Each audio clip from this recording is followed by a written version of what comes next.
बीडमध्ये मनोज जरांगेंची निर्णायक सभा, मांजरसुंभा येथे सभेचं आयोजन।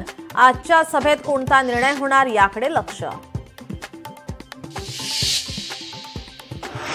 मुख्यमंत्री देवेंद्र फडणवीस वेळ देत नाही, आपली कामं दिल्लीतून होतात। शहा लगेच वेळ देतात। सुप्रिया सुळेंचा पुन्हा एकदा फडणवीसांवर निशाणा। मटण खाल्लं तर पाप काय, आपण मटण खातो आणि आपल्या पांडुरंगाला ते चालतं। सुप्रिया सुळे यांचं वक्तव्य, तर सुळेंच्या वक्तव्याला वारकरी उत्तर देतील, फडणवीसांचं प्रत्युत्तर।